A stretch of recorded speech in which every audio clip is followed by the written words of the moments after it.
We provide you the platform to turn your dreams into reality.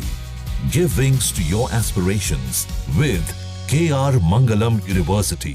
Pahalgam हमले के बाद भारत और पाकिस्तान के रिश्तों में तनाव है। भारत ने पाकिस्तान के खिलाफ कई बड़े एक्शन लिए हैं। इसके बाद पाकिस्तान की हेकड़ी निकलती हुई नजर आ रही है। भारतीय हमले की आशंका से पाकिस्तान इस कदर घबराया हुआ है कि इसने सुरक्षा कारणों का हवाला देते हुए गिलगित, स्कार्दू और गुलाम जम्मू कश्मीर के अन्य क्षेत्रों के लिए सभी उड़ानें रद्द कर दी। एक अधिकारी ने कहा कि राष्ट्रीय हवाई क्षेत्र सुरक्षा प्रोटोकॉल की समीक्षा के बाद उत्तरी क्षेत्रों के लिए उड़ानें निलंबित करने का फैसला लिया गया है। विदेशी उड़ानों की भी कड़ी निगरानी की गई है, जिसमें भारत से आने वाली अंतर्राष्ट्रीय एयरलाइनों पर विशेष ध्यान दिया जा रहा है। पहलगाम आतंकी हमले के बाद भारतीय हमले के डर से पाकिस्तान की हेकड़ी निकलती नजर आ रही है।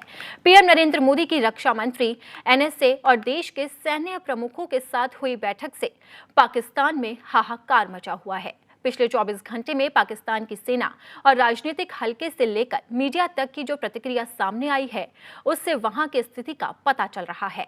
हालात ये हैं कि रात 2 बजे सूचना मंत्री अताहुल्ला तरार ने प्रेस कॉन्फ्रेंस बुलाई और ये बताया कि उन्हें पक्की जानकारी है कि भारत अगले 24 से 36 घंटे के अंदर पाकिस्तान पर बड़ा हमला करने वाला है। तरार ने यह भी दुहाई दी कि पाकिस्तान खुद आतंकवाद का शिकार रहा है और उसने हमेशा इसके सभी रूपों की निंदा की है।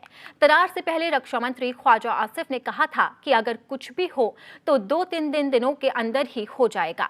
सरकार ने सीनेट की विशेष बैठक भी बुलाई, जिसमें न सिर्फ भारत के खिलाफ आग उगली गई बल्कि बेतुके बयान भी जारी किए गए। आरोप लगाने में पाकिस्तान की सेना भी आगे आई और बलूचिस्तान में कथित तौर पर भारत के सहयोग से चल रहे आतंकवादियों को पकड़ने का दावा किया। इसके लिए व्हाट्सएप पर चैटिंग के स्क्रीनशॉट सबूत के तौर पर पेश किए गए थे। भारत की तरफ से इन आरोपों का कोई जवाब नहीं दिया गया, लेकिन विदेश मंत्रालय के सूत्रों ने इसे पाकिस्तान की बौखलाहट जरूर करार दिया, जो पहलगाम आतंकी हमले के बाद से दिखाई दे रही है। बौखलाहट में पाकिस्तान के हुक्मरान खुद ही अपनी पोल खोल रहे हैं। जैसे पहले रक्षा मंत्री ख्वाजा आसिफ ने यह स्वीकार किया था कि 3 दशकों से उनका देश अमेरिका और दूसरे देशों के इशारों पर आतंकवाद को बढ़ावा दे रहा है। अब विदेश मंत्री ने इसे भी स्वीकार कर लिया है। पहलगाम आतंकी हमले का दावा करने वाले आतंकी संगठन ने यह बताया है कि उन्होंने ही पहलगाम हमले को अंजाम दिया था और इसके बावजूद पाकिस्तान अब भारत पर झूठे आरोप लगा रहा है।